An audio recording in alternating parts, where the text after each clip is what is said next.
Hey, Merry Christmas. We're in this Christmas series. We're talking about doing Christmas on purpose for us to go into this season, which a lot of stuff gets thrown onto your schedule.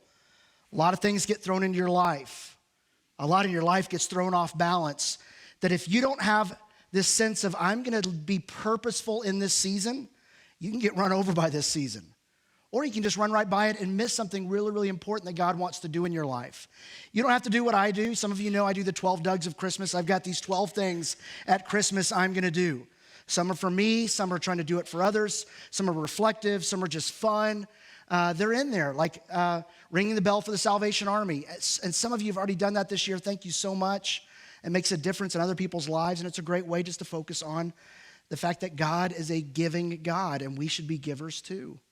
I read a Christmas carol every year. I'm trying to read it with my daughter. She was in for the first day, and after that, I felt a little bit like my dentist feels when I walk in his office, trying to pull teeth to get her to listen. But I just love Charles Dickens' A Christmas Carol, and I can't force that on my daughter, but I can make her listen to me read it. And it's a great story. That's intentional because the themes of that book are so intentional and reflective of Charles Dickens. And I do it. So I don't know what your Christmas on purpose is. Maybe it's something you do. I'll tell you a story in a minute about one of our 12 Dougs of Christmas that went wrong. But some of mine is we're going to watch certain things every year. Like, do you have anything like that? You have something you watch? Like, somebody yell out, what do you watch every year? Elf. It's a Wonderful Life. White Christmas. The Grinch. Home Alone. Huh? Polar Express. Charlie Brown. I will stand here until somebody says Die Hard. I will do it. I will do it. So I like Die Hard because I love a good rescue story. I love Christmas stories too. I watched Muppet Christmas Carol last night. Like, I haven't watched that in a long time, and I'm reading Charles Dickens' telling of A Christmas Carol. Really, Jim Henson and the Muppets, you think you can do a good job? And at the end, I'm like, yeah, that's really good. Making sure no one's watching. But Die Hard, it's a rescue story, right? And we love good rescue stories. Some of my favorite movies are rescue stories. I love Saving Private Ryan, this great rescue story. Apollo 13, how do you rescue them and get them back home after a mission gone wrong in space to the moon? And Captain Phillips. For some reason, Tom Hanks needs a lot of rescuing. Like, he's in all those movies, and then Castaway, like, that's a big theme for him. But one of my favorite rescue story movies is based on a true story. It's called Argo. Anyone seen Argo? It's a fascinating movie about during the hostage crisis in Iran in 79, 80. Several of the hostages escaped from the embassy before they were hostages and hid out in the Canadian embassy. They hid them there. And the CIA needed to figure out, how do we get them home? And so Ben Affleck, it's not Tom Hanks in this one, has this crazy idea of they're going to shoot this pretend movie called Argo. It's a science fiction movie. And he's going to go in and then take them out as if they were a Canadian film crew there on a location scout. And when he proposes it, everyone's like, that's crazy. That won't work. How in the world? It's just met with total skepticism. And I'll let you watch the movie to figure out how it ends. But it's there. So if that plan was met with skepticism, put yourself in the shoes of Joseph. And Mary says, hey, by the way, God's got a plan. I'm carrying the Messiah to be born, and you're in with me, And he's like, no, I'm engaged. I've signed a letter of intent, but I haven't signed a contract yet. Like, come on. And think about how crazy it seemed for him that he's invited in to be part of God's great rescue story of humanity. And in Matthew 1, we talked about it last week, God is a God of purpose. And he showed up on purpose to bring purpose to everyone and everything. Yeah, and if somebody could fix that background, that would be great. She will give birth to a son, and you are to give him the name Jesus because, that word because is so important. He's being named because there's a purpose. He showed up because there's a purpose. And Jesus showed up on purpose to bring purpose to everyone and everything. Jesus because he will save the people from their sins. This is the one we've been talking about and planning. He will show up. And all this took place to fulfill what God's plan, which was leaked hundreds of years earlier, that Jesus would show up, the Messiah would show up. The virgin will conceive and give birth to a son, and they will call him Emmanuel, which means God with us. He didn't just send a message. He didn't even just send a messenger. He sent himself to rescue us. And he invited us to follow, not just invite us into his, or invite him into our story, but he invites us into his. And so here's this is going on, and Jesus shows up on purpose to bring purpose to everyone and everything. And so what we're doing in the next couple of weeks is we're really leaning into, well, why did Jesus show up? Because that's a clue for the purpose he wants to bring to our lives. But I really do want to ask you to be purposeful with how you live your life, how you live your faith, how you live Christmas. At Christmas time, be purposeful. Slow down and listen to the lyrics that we're singing. Like, don't go Christmas karaoke. Don't do worship karaoke. Like, don't just sing along and go, "Ooh, I love this song," and sing louder. Like, be thoughtful with what you're doing. Be thoughtful with how you're reflecting. This is a very intentional season, and we can learn a lot about Jesus if we stop and are very curious about what's happening here. So one day in the life of Jesus, there's this episode where he goes looking for something that's lost. It's a search story. Actually, there's several stories like that. So one of our 12 Dougs of Christmas, and we got this, I think, from the Porters, is to go to Holland Gardens, and everyone in the family picks out an ornament. Anyone else in the room do that? Like, it's great, and I don't have a paid endorsement with Holland Gardens, but I'm open to one. So we go last year, and it was tough to get the kids on board, and with their schedules, we just couldn't find a time. And then when there's a time, it's like, I don't want it. Come on, really? And so I'm like, no, come on. So we finally get there, and we walk in the door. I finally get everyone there. I'm like, okay, we made it. And they go, "Attention, Holland Garden shoppers, we're closing in 10 minutes. Please bring your purchase to the register." So, go, now. So it's like this ultimate rescue, this search for the perfect ornament, but you only have 10 minutes. So everyone kind of gets theirs, and it was the most eclectic, weird things we ever did. But there's this frantic search. One day, Jesus goes searching. And it's a story that tells us a lot about his purpose and our purpose. And in Luke 19, if you have your Bibles, you can turn there. Jesus entered Jericho and was passing through. A man was there by the name of Zacchaeus. He was a chief tax collector, and he was wealthy. And for us, and some of you may have heard this before, if you were a tax collector in any culture, some people are going to give you the side eye, right? Like, it's kind of like, okay.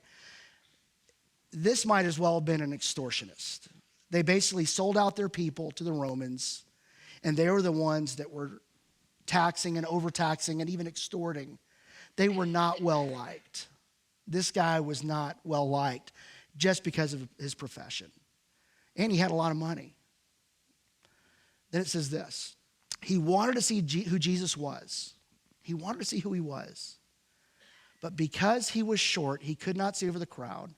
So he ran ahead and climbed a sycamore fig tree to try and see him, since Jesus was coming that way.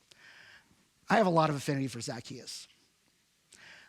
If you're laughing because he's short, I think there's something very, very wrong about that, and I can't believe you'd say that. It's because I had a sycamore tree in our. No, it is because I get it. Like, if you're short and you want to see the parade, you got to get there early, or you got to get high, elevated. Like, you got to do that. Gosh, can we? What's wrong with I was shorter people tend to be more strategic. I'm just saying, you got to plan it early. If there's a parade, you got to do it. Zacchaeus wants to see Jesus. Why does he want to see him? I mean, maybe it's just because, if he draws a crowd, he's curious. We don't know. It says what it says, and it doesn't say what it doesn't say. But we know he wanted to see who Jesus was.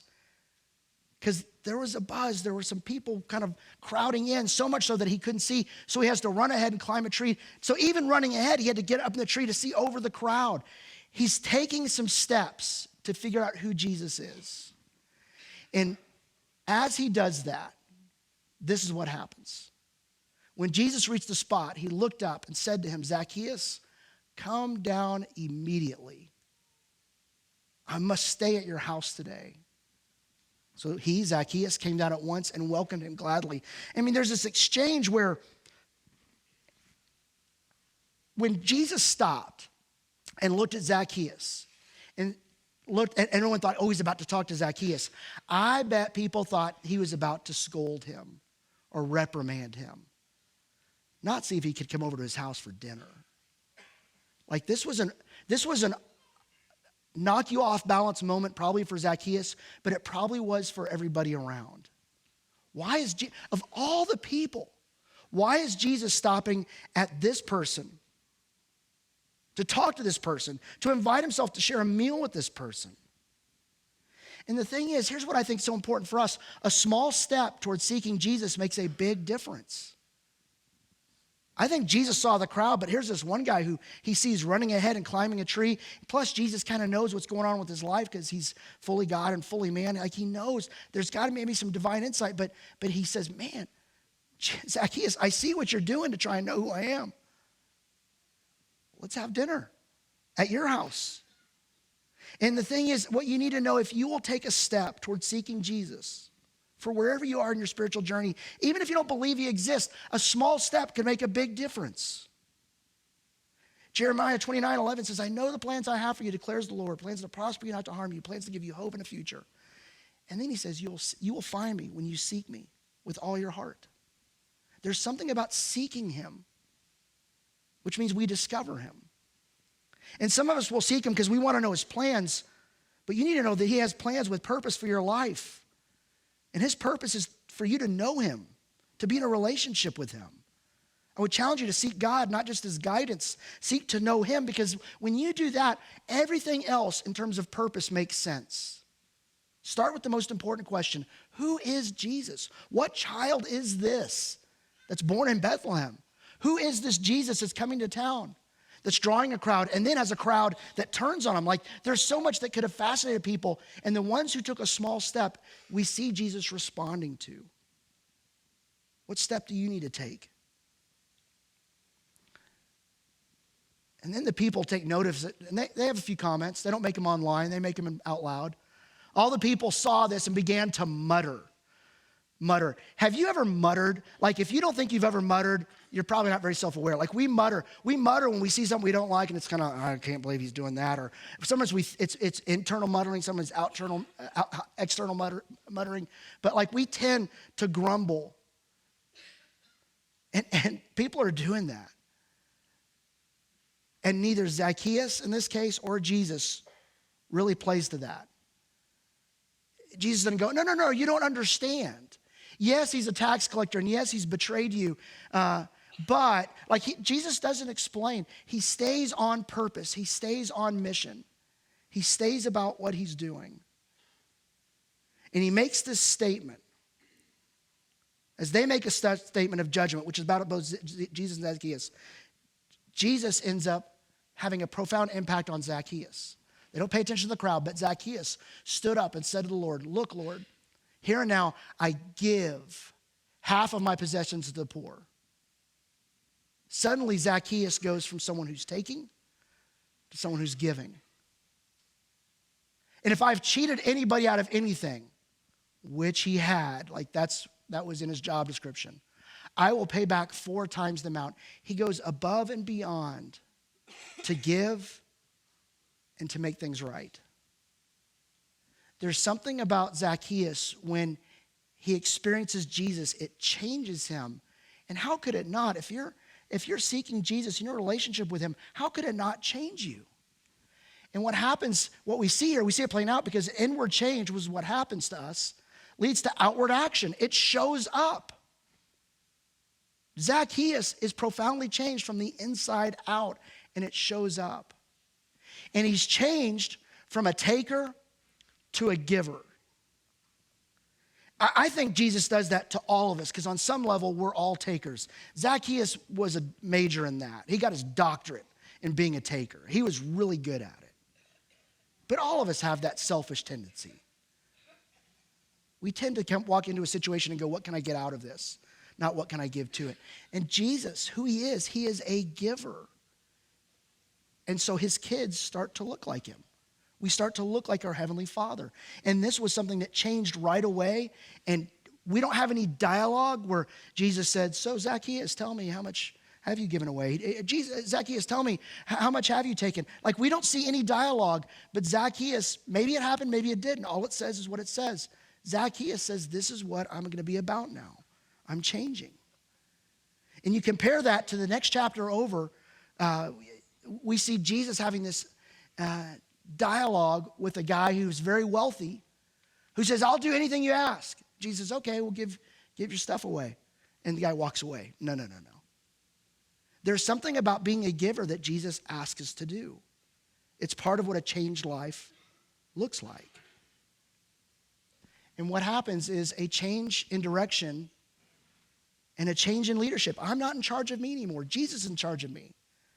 And I'm following him now. I'm changing my direction. Instead of following me, I'm following him. He's in charge. It equals a changed life. And he says, I'll give, I'll pay back. This is what I'm going to be about. And Jesus responds to that and says this. Jesus said to him, today salvation has come to this house because this man too is a son of Abraham. The crowd that's muttering, they knew they were sons of Abraham. They were good Jewish people. They were doing all that the Torah required. They were doing it all. This guy was a cheat. He sold them out. He's been a swindler. There's nothing about him that's right, except that he encountered Jesus and Jesus makes it right. This was an offensive statement because he said, this man too, he's probably locking eyes with some people. We don't know that. I'm reading into that. But the fact that he singles that out is important. He had a change in direction. Zacchaeus did a change in leadership, and it's a changed life, and Jesus affirms it. He says that's exactly what happened. Zacchaeus hasn't done it yet, but his life has been changed, and it's going to show up on the outside. Jesus' purpose for the Son of Man came to seek and save the lost. That's why he showed up. When we celebrate the fact that Jesus showed up on purpose to bring purpose to everyone and everything, the reason he's in the manger was to seek and save the lost. You will name him Jesus, for he has saved the people from their sins. God with us, he showed up. And it's crazy, like why would he do this? Why would he chase down a guy like Zacchaeus? Why would he do such a thing? Have you ever lost anything? Like lost your phone, lost your keys, lost your wallet, lost a pet? Like all of a sudden you look out and the cat's gone. I'm assuming if you're a cat person that would resonate with you, but maybe not.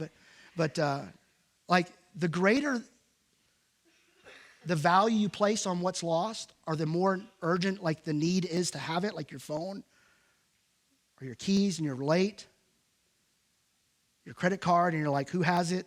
You know, there's the greater the value you place on it, the greater the urgency of the search, right? I remember one day walking through our neighborhood and someone had lost their 10-year-old white schnauzer. And if you're in the room, I hope you got him back. If not, I'm so sorry for your loss. It was just a random picture I took. And I remember walking past that going, I know how I am. I'm a pet person. And when one of our animals get out, I have a sense of urgency. Dogs and cats. The hamster, not so much. I bet they were searching urgently. And then I felt it on another level. So the pets thing, I can kind of get Jesus' heart for the urgency of the search for us. One day I was in Chicago and I was being dropped off at O'Hare Airport. And I decided I've done this for a long time. I'll streamline to go through the TSA line. And so I'll take everything and kind of condense it and make sure I'm only carrying through my ID. And so I put my phone and the rest of my wallet in my briefcase, and in the cabin, when we pull up at O'Hare Airport, I've got my driver's license in my hand, and everything else is in the briefcase or in my suitcase. And I get out of the car, I settle up at the cab, he drives off, and I take my suitcase in, and I'm like, "Where's my briefcase?" So he just drove off with my wallet, my phone, my computer. All I have is my driver's license. And so I go on this frantic, there was a sense of urgency. I would call it panic to figure out, okay, how do I do this? So I don't have my cell phone. And so I borrow someone's phone and I call, because I had a receipt from the cab company, but the receipt was very generic. So I called him and I said, I left my briefcase in the cab and it's got everything in it. And they go, okay, well, what was the cab number? I don't know. And I went outside to look to see if he was still, and it was a scene kind of like that. And he goes, okay, what color was the cab? I don't even know that. Like, I was so unobservant. Like, I am of no help. And I said, I can describe the driver. It was about 8 minutes ago. So anyway, I'm sitting there, and by the way, I'm on a borrowed cell phone. You can't get a hold of me. So I begged the person, would you just stay with me for a few minutes and see if they call back? And then I just tell the guy, hey, I will be standing outside this gate number, or this entrance number. If the cab driver finds it, I'll come by here and I'll be looking for him. You mind me, I don't know what color cab it is, but I'll be looking for him. So they didn't call back. I'm standing outside and the cab pulls up and he's holding my briefcase. That feeling right there, you even felt it. Like some of you like, yes. Like, I was, oh, thank you so much. Because I had visions of what, do I get on the plane? So anyway. So that was a big sense of urgency for a search for me. So I felt that. And then, and I got permission from my kids to share this story. My son even gave me permission. I had the original picture. He goes, no, show this one. Like, this was a huge milestone because I don't share stories or show pictures with my kids saying, okay. It was in this room. We had just adopted our kids several months earlier, brought them home. And so this is their room. Jean's bed was the one over there. Gracia's bed was the one over here. And we're new parents. And our kids had already come kind of with some age experience. And they knew more about being a kid than we knew more about being a parent. So it was pretty challenging. And so we're always trying to stay on top of things. The language barrier was still a thing for us with our kids. So we put them to bed in this room. And John was in that bed over there. And in the middle of the night, right, you come in and check on your kids. At least I did at that time. And I open the door and I look in. And there's Gracia. I look over and I was like, where's John? So I go over to his bed, doing the covers. He's not there. So I go and check the restroom. He's not there. I go and check the kitchen. I walk through every room in the house. He's not there. I go look under the bed. He's not there. I'm like, we just got these kids 2 months ago. We've already lost one of them. How in the world? Like, what? We have no business. Like, how do we lose a kid? Like, is there a lost and found? Like, what do we do? Like, what does this call look like? Like, I don't know. So the windows were all shut. Like, it wasn't like one was open. The front door was still locked. So, like, he's got to be here. It should be narrowing down the search, but I'm thinking, what am I missing?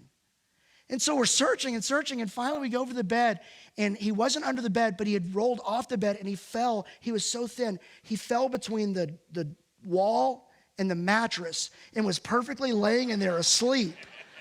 And you couldn't see him. Like, the mattress was really tall. And I was like, oh, thank you. And I noticed that some of you gasped like, wow, more when I found my wallet than my son. That's interesting. That's fine. Obviously, I would have told it. Jean's still around, so obviously there's that.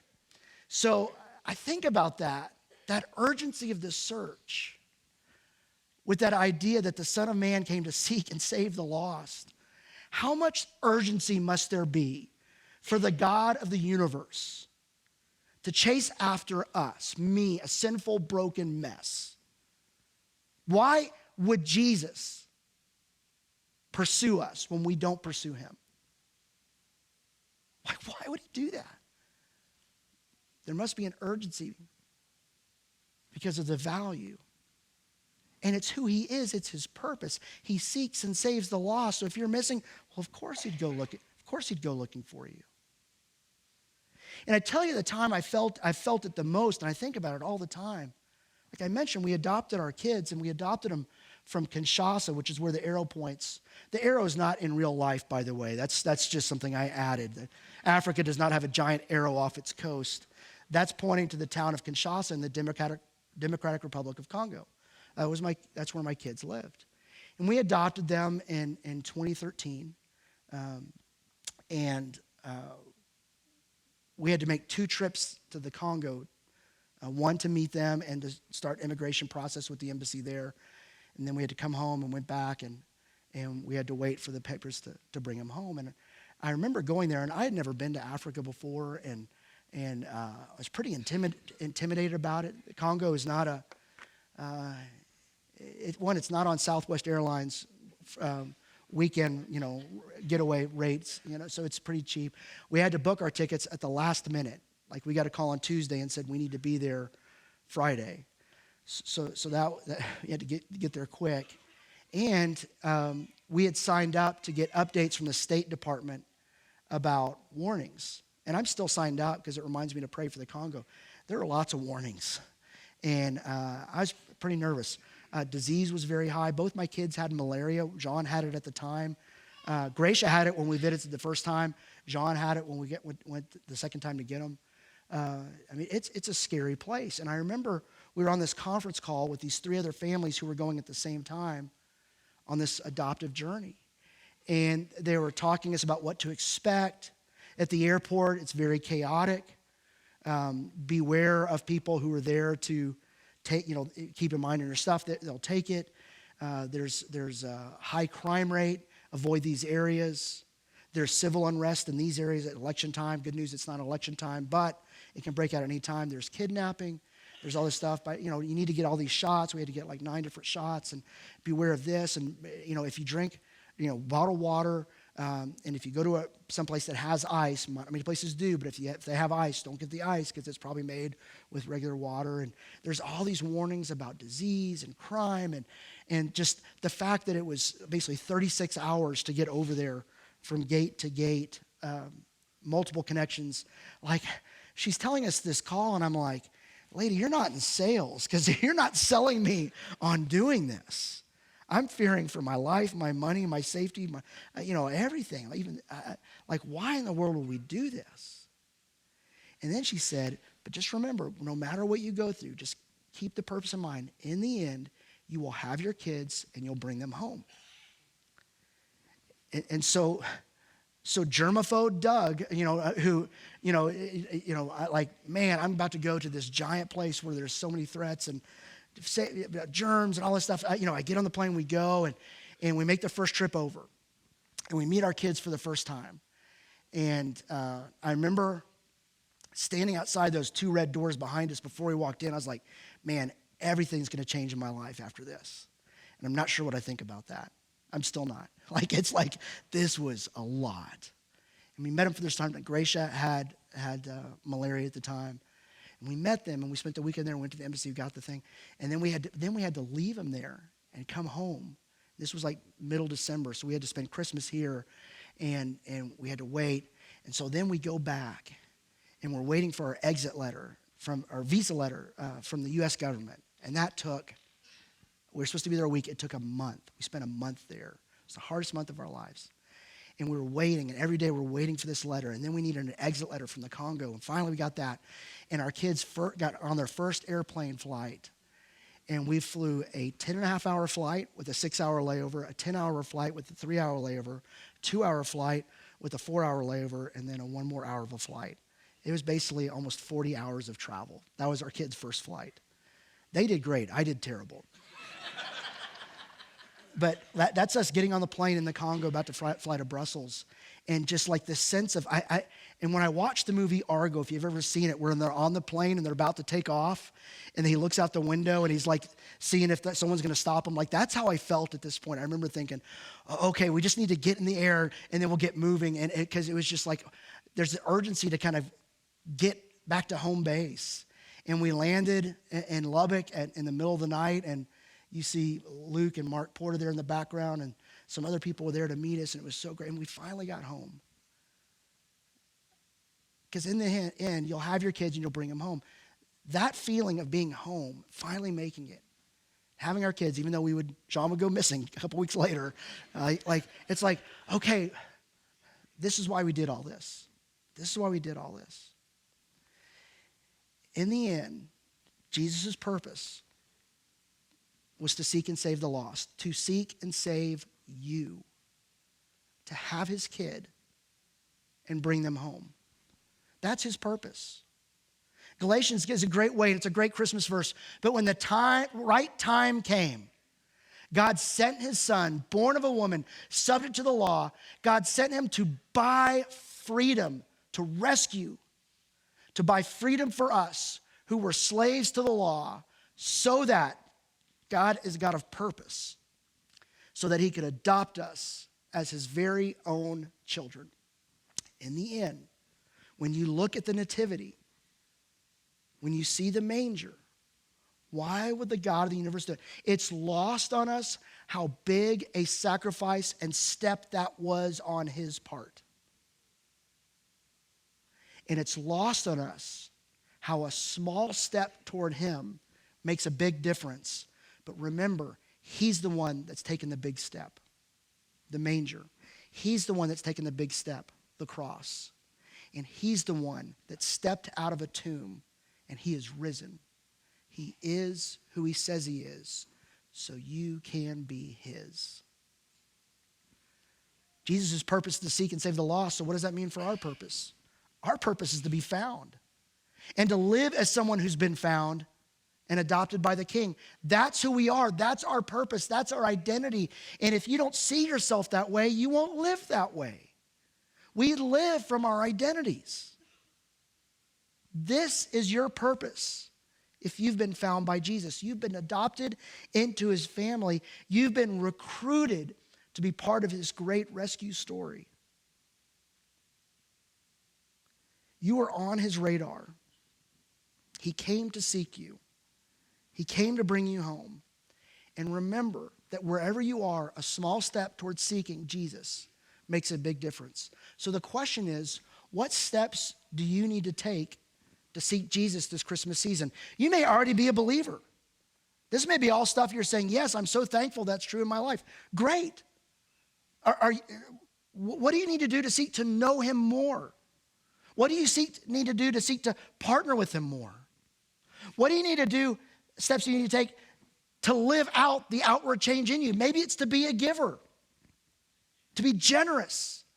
That's what Zacchaeus did. That's what he's called us to do. Maybe it's to be a forgiver.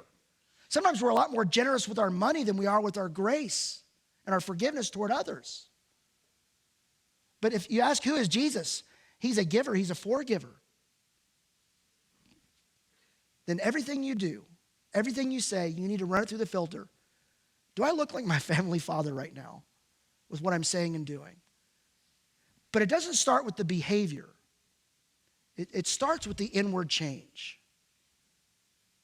An outward action comes from an inward change. But if you're not looking like your heavenly Father, ask Jesus what's going on. Ask what steps he wants you to take to know him, to surrender to him, to be changed by him, to be transformed, and to live out who you are. Then the other question to ask is, what steps will you take to reach those who Jesus is seeking? Whom Jesus is seeking? That Jesus is seeking. Whatever the grammar is. Because if God places this great urgency on seeking and saving the lost, so great an urgency that he would leave heaven for earth, lay down a lot of his divine privilege to show up fully man, yet still be fully God.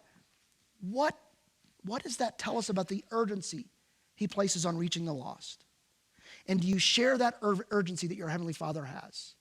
Because I want it for me, but I need to want it for you and for others as well. So what steps will you take to reach those that Jesus is seeking? Maybe it simply is just, do you know anybody that doesn't know Jesus? Do you pray for them? Do you love them like Jesus does? Have you invited them? Invite them next Sunday. Next Sunday, we're continuing Christmas on purpose, and we're going to talk about how Jesus kind of steps into the dark and brings light. That's his purpose. Maybe you know someone who's in a dark place. Be a great time to invite them. You know, the easiest time to invite somebody, I think, is Christmas. More people would say yes in December than they would in any other month of the year. And they're more likely to do it on a Christmas Eve. We're actually having, we usually do 3. We're doing 4 Christmas Eve services. The 3 in the morning will be like what you would expect with a Christmas Eve service here. But we have a 4th. It's a bonus one that's scaled down. It's acoustic. There's no childcare in that one. There's no kids' story time. It's just a more simple nighttime version of the first one. Why are we doing 4? Many reasons. One of them is not that Doug really wanted a nighttime Christmas Eve service and he's all about Christmas. That factored in. But here's the deal. Here's one of the things. We know that we've been fairly crowded lately, and we don't know how it's all going to fall out attendant-wise on that Sunday morning and that Sunday night on Christmas Eve. But if we can open up more room, every time you see an empty seat, I want you to think, who do I know that isn't connected to Christ and community? And start praying for them. Invite them. And maybe they say, well, man, that's the pastor, Doug's the pastor there, he's weird. You know, he talked about getting high. He made some kind of offhanded comment there. And you need to clarify, that's not what he said. It's not what he said. He thinks Die Hard's a Christmas movie. You know, that's fine. They invite him to go to a church. Invite him to follow Jesus. Invite him to a conversation about it. Make an invitation. But Christmas Eve is an easy time to do that. Next week, we're going to start asking the question, because do Christmas on purpose. Think about Christmas Eve. If you're coming to a Christmas Eve service, which service do you think you're going to? We're going to ask for a show of hands for the 4 to kind of get a feel like how it's spreading out. So be thinking about it. But please be thinking about who you can invite. Please be praying about who you can invite, not to a service, but to follow Jesus. Because Jesus came to seek and save the lost. And aren't you glad he came looking for you? And then he says, I want you to join me in seeking others. What does that say about you that Jesus wouldn't say, hey, I've got it. You're found. Just, go back to base and wait. No, he says, I want you to join me in this search. What a great privilege. What a great responsibility. And Jesus showed up on purpose to bring purpose to everyone and everything.